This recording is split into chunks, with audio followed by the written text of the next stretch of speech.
wrapping things up here, talking about this blowout win from the Boston Celtics. Let's look ahead to Indiana. Bobby, we talked about how, of course, the Celtics got off to a quick start. You know, we saw the offense kind of propel itself off of the defense. How are the Celtics going to sustain that in such a tough environment in Indiana against guys like Victor Oladipo, who's having easily the best start of his career, and a low post presence guy like Miles Turner? Trade looks a lot better for Kevin Pritchard to start than people initially expected. Yeah. Josue, when people think of the Celtics... So far, so good, I guess.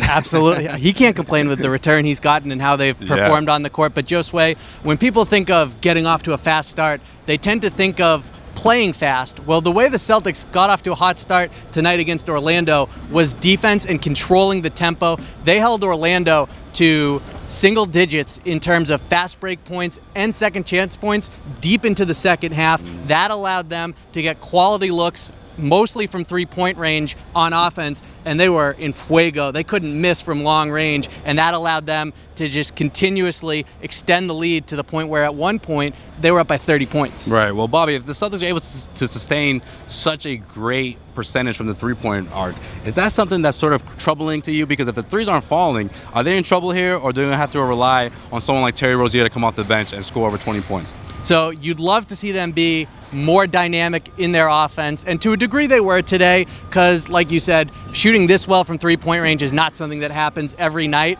But what I would emphasize is the quality of looks. Like I said, defense leading to offense, continuously getting open shots, uncontested looks.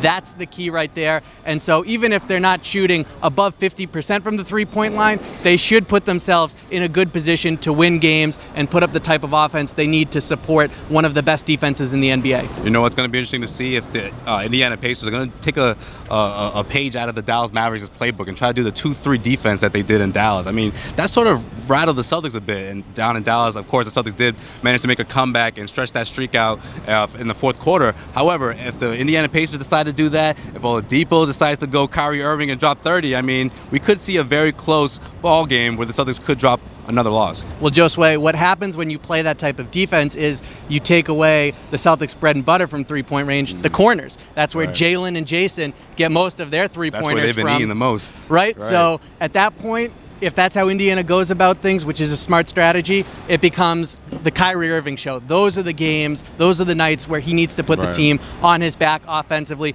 work the two-man game with Al Horford. We've seen a number of times throughout the season Kyrie Irving, where is he most effective from three? That right wing. And he just runs a simple handoff with Al Horford, who sets the screen when he gives him back the ball. And Kyrie is money from there consistently. It's where he hit his most famous shot of his career, that three from the right wing in Game 7 of the NBA Finals while he was rocking a Cavs jersey. So as long as the Celtics can do that and get Kyrie going, he really needs to carry the offense in those type of games if Indiana chooses to play that 2-3 zone, which gave them trouble in Dallas. Well, the Celtics will look to make it 2 in a row. I guess they're going to try to start another winning streak, Bobby. It's time to fire up another one. Out in Indiana before they come home and take on the Detroit Pistons, which should be another challenging matchup for this Boston Celtics team. Well, wrapping things up here from TD Garden for CLNS Media, I am Josue Pavone. He is Bobby Kravinsky. This has been The Garden Report.